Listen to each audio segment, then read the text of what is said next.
Hello and welcome back to another episode of Leah Talks. Today we are joined by Nanna, who is an entrepreneur like myself and is also dealing with a child with special needs, which I cannot wait to dive into this conversation. So before we begin fully, is it okay if you just explain to us like a little bit more of who you are? Yeah, my name is Nanna, and I'm living in Denmark at the moment. I am from Denmark, but I've also lived in Belgium for 12 years. That's why I say at the moment. You never know where I go in the future. I'm a holistic business mentor.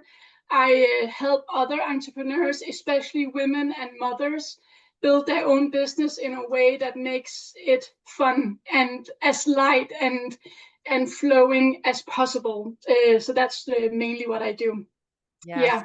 I love that because so many people nowadays as well are going into the online world, aren't they? Like I think we've realized now that especially in the family unit, like it's typical for the men to go out to work and the women used to stay home. And nowadays the women still have to earn, but you can't really go out and earn when you're looking after a child. So there's a lot of women turning like into their online space. So I'm so glad that you help with that and that you make it fun because yeah, Yeah. you Yeah, don't want what's to the be point if it's not fun, right? Because if it's not exactly. fun, if you just have another full-time job where you don't like the boss. So that's why it's very important for me that it's fun and we remember why we're doing it in the in Yes. the in the end. So yeah, Yes, definitely. And it's something that you can do. I was going to say around kids. I know obviously sometimes you want your own time to do it, but it is yeah, something that could also be done with kids in the background if need be. Um, yeah, yeah. So, shall we go into that a little bit more? How do you do all this with the child around? Or Yeah. actually, that being said, how old is your child, and do you just have the one, or is it more? Yeah, no, I have two kids, and my son, who is the oldest, he is 10 years old, and he's the one who is diagnosed with autism, Asperger's, and also very high IQ. So, and that we've known since he was born that his IQ was very high, but the autism is quite new as a diagnosis in our family. We got it in March, so this year, so that's really new. But and then I have a daughter who is 6 years old, and actually I started my business, my own business. I signed up for my official business number in Denmark 1 month before I gave birth to her, so it was quite hectic. And yeah, but there's always been kids in my business as well. Yeah. So, Yeah. how do you manage to work around them? Like, do you work around them when they're at school? How's Yeah, that go? in the beginning, I remember when my daughter was just newly born, I began working in my business when she was 1 month old. I took 1 month off, and then I began working in my business because I was so excited to get it running. And for the first year, it was quite tough because she had to go around with me everywhere because I was breastfeeding. And she was very like, mom was the only one that was the person who could calm her and put her to sleep and so on. So she was with me everywhere. And that was a different business. It was online, but also physical meetings. So I was going around, traveling around Europe actually with my daughter, 3 months old, having her along with me. That was quite tough. And then Corona hit, and I remember I had just gotten her used to go to kindergarten 2 weeks before Corona closed down Denmark. I was like, yes, now I have like 4 hours of concentrated time where I can work in my business. And then they closed everything down. I Mhm. was so frustrated because I was like, now what am I going to do? So I very quickly realized that I wanted to build a business where my kids could be in my business, that I don't have to only do it when they were sleeping because that was just so tough. Mhm. I was so tired after the first year of only working um, when in the small breaks in between, when she was sleeping, when they were in kindergarten, when they were away somewhere, because I never got to rest as a human being like I need my rest. So that's where I realized that my clients have to buy into the fact that my kids are a part of it. Mhm. And I remember some of the clients that I've had since the beginning, since 2019, 20 and so on, that I've been breastfeeding, you know, like I'm sitting here, I've been breastfeeding underneath the Zoom camera, so they didn't even realize that she was sleeping in my arms, you know. And also when my son and the challenges, because he had a lot of challenges going to school when he started in school as when he was 6. So we never knew when he was home. I could never plan having meetings where I knew I couldn't be interrupted because he might be home on a normal Tuesday anyway. So very quickly, I made it a point, a part of my, it's a value for me that it's okay for me to be interrupted by my kids, and it's okay for my clients to be interrupted by their kids. And yeah, so it's not been around the kids, but it's been with the kids.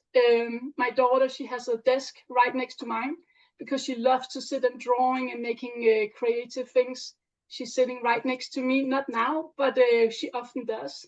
And the same with my son. When he was smaller, he had his playthings next to me, sitting playing while I was working, and demonstrating to them that this is for them.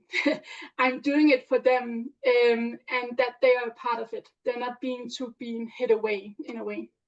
Yes, Yeah. I love this. And it is, so many people are in the same situation. So many people are trying to work with kids home.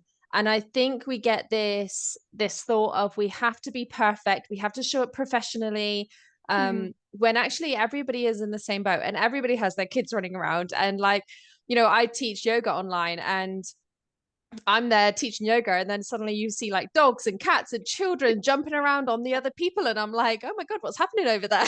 But it's like, it's just Yeah. normal. It's just, you don't have to have that professional, um you know, clean look Mm. when, as long as you're giving what you said that you will give. I think as long as you're Exactly. teaching something, and especially nowadays, people like real life anyway. Like, we're so fed up with AI and things being perfect that actually, you know, you have your kids Yeah.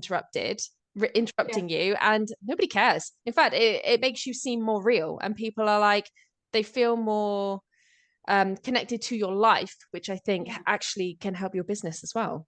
Yeah, exactly. And also in terms of how I uh, talk with my clients and we set out what can they expect from me. I'm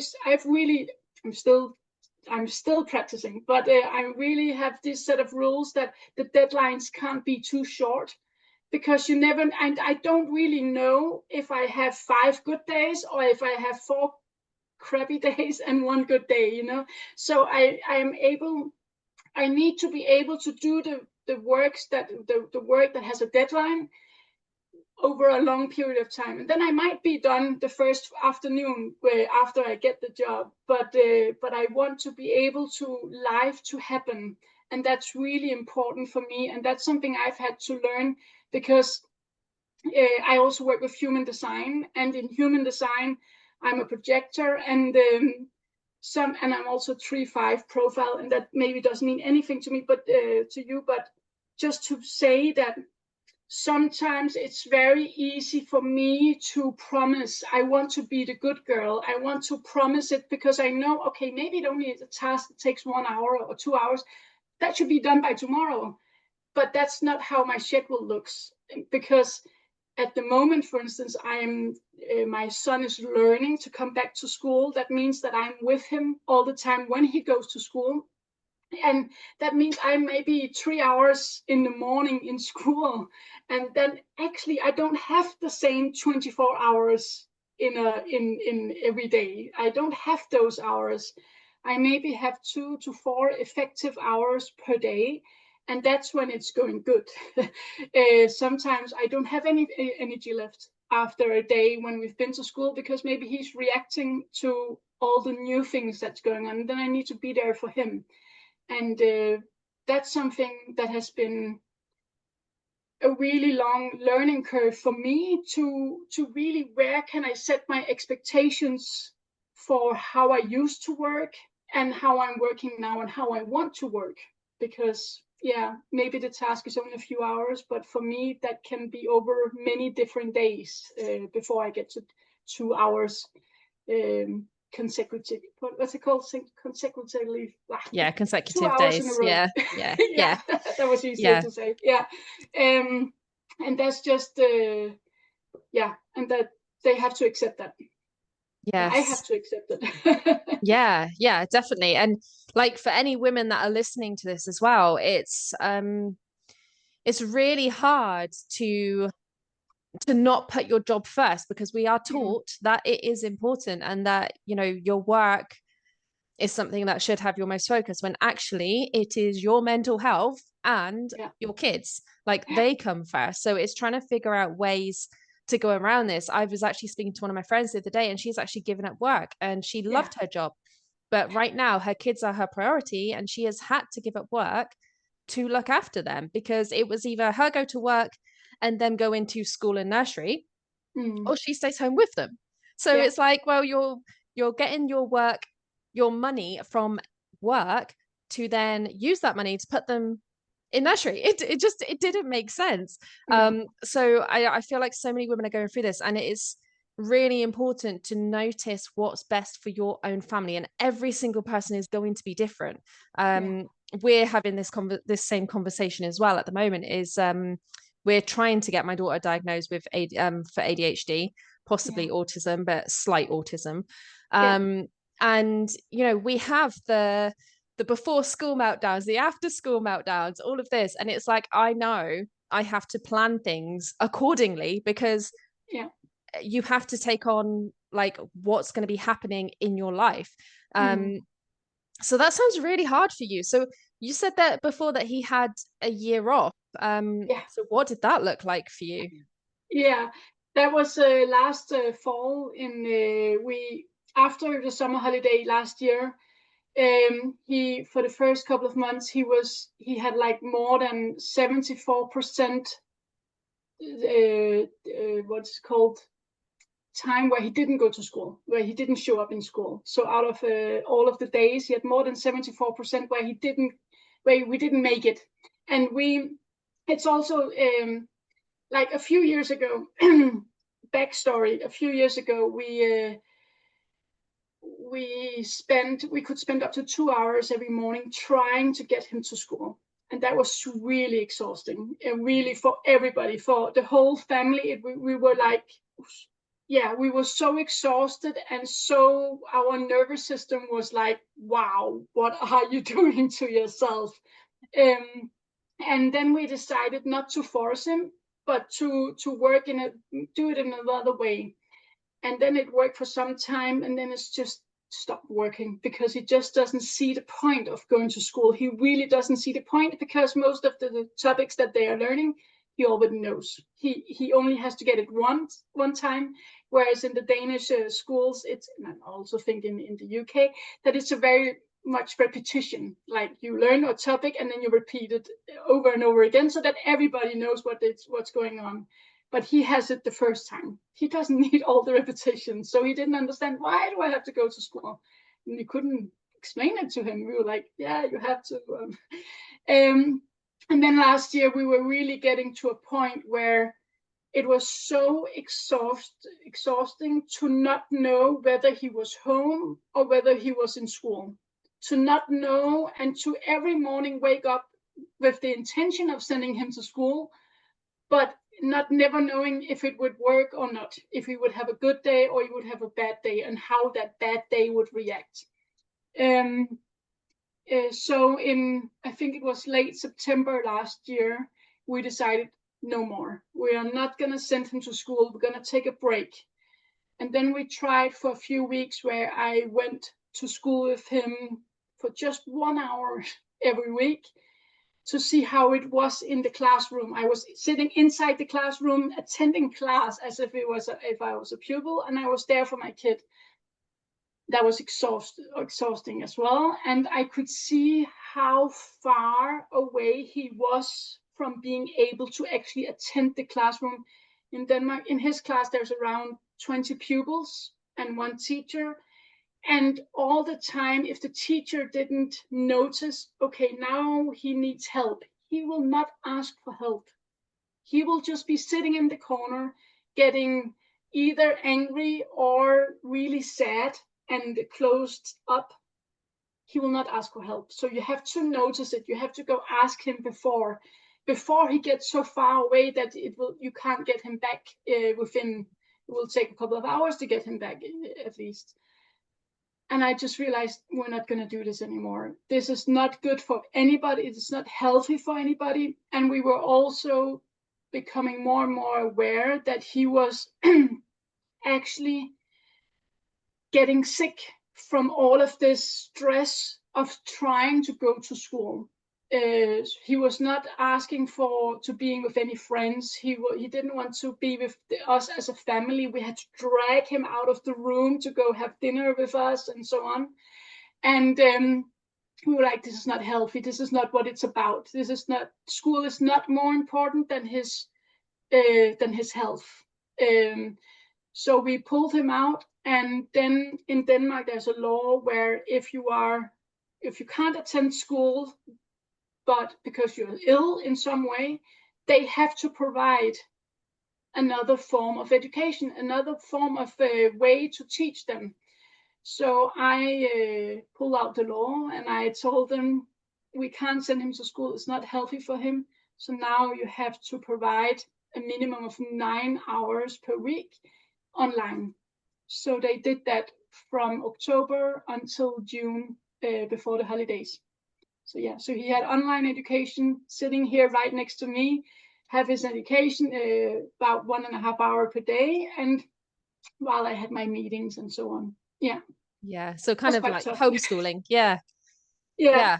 But yeah, and it was tough, but at the same time, it really felt like, we're doing what is best for the family.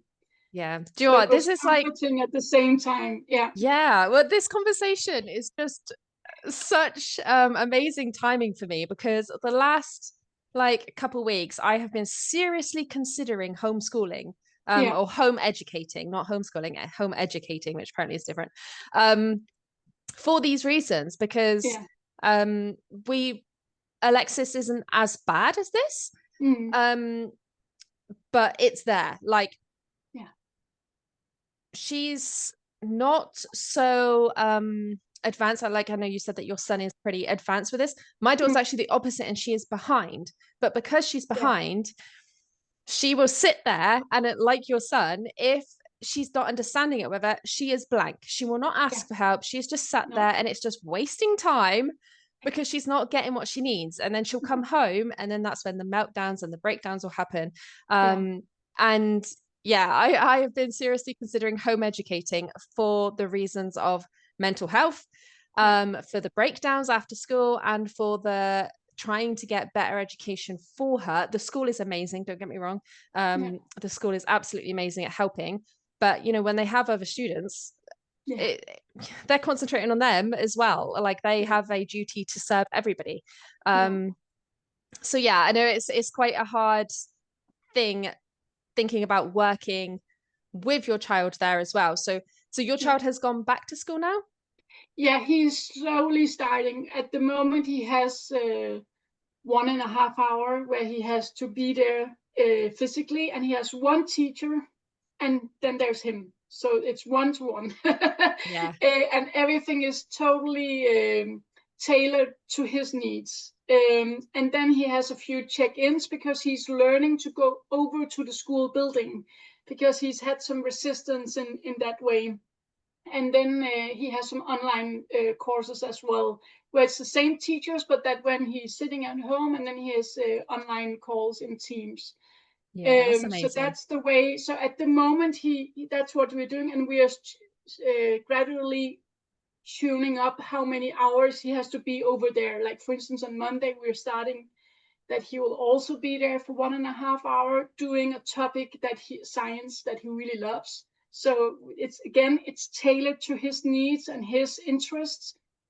And so they can challenge him a little bit, but actually what he's mostly challenged about is being social and having to go over there, that he can't be on the computer, you know, so that he can't just stay at home and get the education through here. So slowly, but this has been it's been long on the way, and this is where the politicians, again, we have the law where they have to provide, as long as he is signed up for the communal school, they have to find a way for him to receive his education. Yeah. If I pull him out, because I've also thought about this many times, that it would be easier just to say goodbye to all of it. But then it would be my task to educate him. And because he is so advanced, and because now we also have clarity around his diagnosis, I am not schooled, I'm not trained, I'm not a trained professional to work with autism and to make him grow, because he needs to be challenged. Yeah. So that's why I'm really happy actually that we stayed, that we are still in the system, even though that it has been really tough. But that means that they have to provide the support. But it's still, because our younger daughter now also have started school, we are driving back and forth all the time because they don't have the same timetables. They don't, and my son can't be there alone, and we go back and forth with him all the time. So now they've just mentioned that we actually also have the right to get a taxi for him, so that they will pay for him, so that we don't have to drive him when he can be there alone, that they will have a taxi, pick him up and deliver him back. We're looking forward to that. But for now, when he still needs us to be there, we are a part of it. And also to mention, to be fair, my husband is also doing this with us. It's not just me. My husband, he has a job where he works from home 3 days a week in order to be able to also drive him and so on. It's a full-time job, so he will have to catch up in other times, but it is still the flexibility and the understanding that we have a situation where if I have an important meeting, then it's my husband who will drive him, and the other way around. Yeah, that's amazing, having that flexibility in both of your jobs as well, and and the school for doing everything that they can to help and accommodate as well. And I think this is good for anybody else who's listening to help understand as well, that I think so often we can blame ourselves as parents, and it just goes to show you can have 2 kids and they can be completely different. It is literally nothing you were doing as a parent. It is just sometimes the way that their brain works, and there is literally nothing you can do about that apart from try to get the help that you can. So on that note, can we just quickly discuss how do you, obviously sounds like you've got a very, very busy life. How do you fit in taking care of yourself during all this, as well as work, as well as being a mom and everything else? It's definitely made a big difference when I decided that me time and taking care of me was a part of my work day. So I really have an intention that every day when I start my work day, I don't start with meetings. I have an hour. That's not in the morning when I just get up, but it's when I start my work day, that I have an hour to do my work, do my tapping, and do my mindset work on whatever it is that I'm working on in that moment, to prime myself for the work day ahead. And of course, sometimes that first hour of work is in the afternoon because I've been in school with my kid. But that's just how it is. And also really to not have to put everything, to always have a purpose when I take a break. I was really, in the beginning, when I started to have my own business and focusing on the subconscious and mindset and all of these things, every break had a purpose. Every break, I was always listening to something or watching something and learning something. And I was like, no, it's okay to watch a rom-com movie and just do nothing because I need to just relax. And that has really been very important for my own journey, to allow myself to have to have moments of time every day where there is no purpose. And that might be watching a sleazy rom-com movie, or reading a book, or taking a walk without anything in the listening to anything at the same time, and so on. Because I was really caught in a loop of every minute had to count.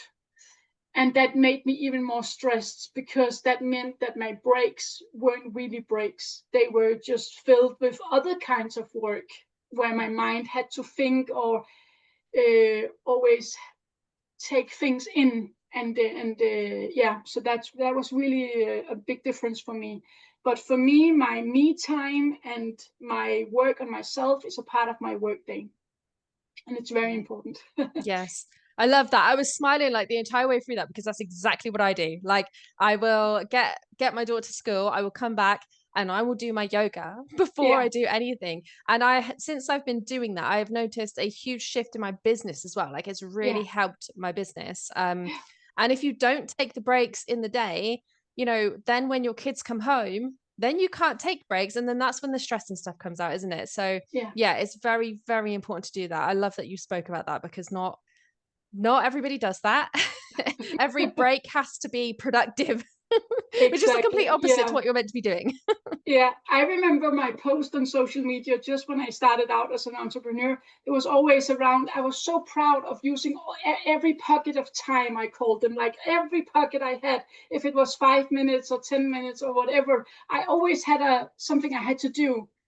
And I was like, when I look back, I get like, wow, that must really have been stressful. And it was, when I look back, it was counterproductive, because I didn't get to work as effectively because I was exhausted, to Yeah. be honest. Yeah. Yeah, I'm not surprised. Yeah, Yeah. wow. So this has been such a great conversation. It's so nice hearing other people's perspectives as well. And, I do have a lot of mums that listen to the podcast. So I hope that this inspires some of you, or all of you, to take breaks and to listen to your intuition as well, with your kids and with your business. So before we wrap up this, Yeah. can you let us know a little bit more about your business, and if anybody's interested, where they could find you? Yeah. In my business, I'm working a lot with the magnetic leadership. And that's a lot about taking care of yourself wherever you are in motherhood or in your business and so on. And you can find me on Instagram. It's called Nanna_magnetic biz, because it's all about building this magnetic business.